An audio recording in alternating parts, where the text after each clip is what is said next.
السلام عليكم البنات، معكم ايمان كاتو. هاد النهار غادي نوريكم طريقه نتاع تشيز كيك. هذا تشيز كيك بسبيكيلوز، كاطو نتاع سبيكيلوز وزبده اللوتوس.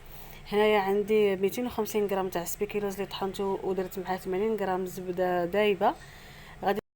غادي نديرو في الكاطر اللي درت له الفيلم اليمونتير. غادي نملسو هكا، من بعد غادي ندوز عليه بهاد لاسباتول.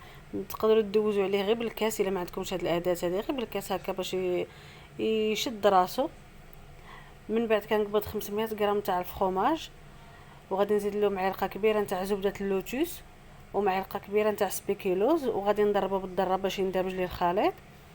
من بعد غادي نضرب القشده الطريه علبه فيها 20 سنتيلتر، والعلبه الاخرى غادي ندير غير النص ديالها يعني 30 سنتيلتر، مع معلقه نتاع السكر كلاصي حتى كيطلع لي الخليط ديالي. غادي نضربها وغادي نزيدها بشويه بشويه لهداك الخليط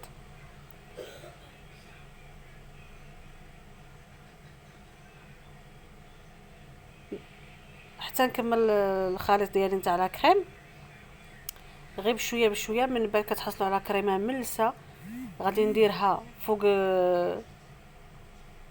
الكاطو تاعي، وغادي نملسها هكا مزيان باش يجي السطح ديالي مقاد مزيان.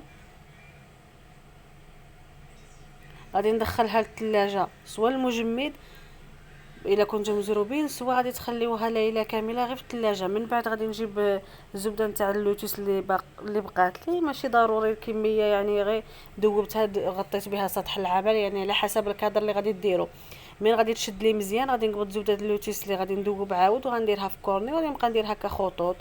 من بعد غادي نحيدها. انا هنا درتها غير في الكونجيلاتور شويه، ولكن من الاحسن خليوها تبات ليله كامله كتشد راسها وتقطع كتجي سهله. صافي هنا كنحيد هذاك البلاستيك الغذائي من جناب، وغادي نحيد هذوك الجوانب، وغادي تقطعوها كما بغيتو. تقدروا ديروها دائريه، تقدروا ديروها مربع، انا درتها انا مربع باش نقطعها هكا طوال بحال لي طرونش.